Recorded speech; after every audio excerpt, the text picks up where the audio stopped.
Na maga-insidente de quema ya ocurrir na syudad, mayoría el causa tiene que hacer na conexión electrical. Base na investigación del Bureau of Fire Protection, uno también na maga-causa del quema el illegal tapping de corriente.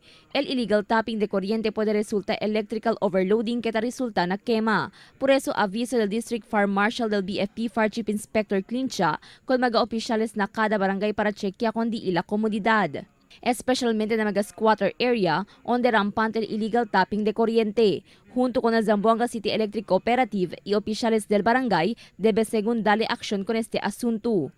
Similar are causes pero hindi abla to short circuit overload pwede.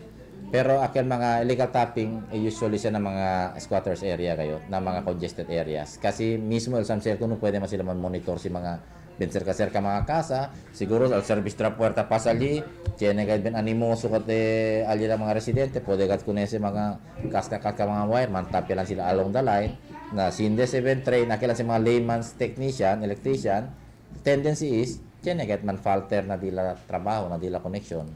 Man haluga to se, man tiene se na loose connection, man create se friction, man create se aquel calor, man-generate le calor na sina mga nipa le junto ay arde gayon. Mas pronto según raza el fuego, especialmente na magakasa hecho de light material.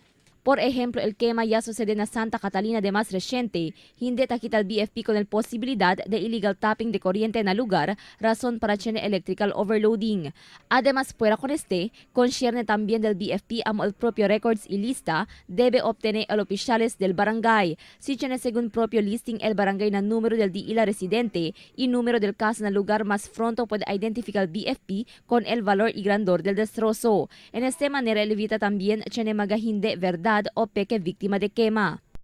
Planta lang kayo sa clearance siya ng respeto lang poco kung si Jimmy sa kanang barangay kay planta sila diyan, no gayot ase mga gente. Aquel habla sila del mushroom no si Chris allá adentro. No ay gayot sila pwede monitor el number of houses gayot. I was thinking el barangay health workers tiene aquel ba census. Hindi daw como census to ara. Pasa cuánto día otro el census kay y aumente na la mga kaseria adentro.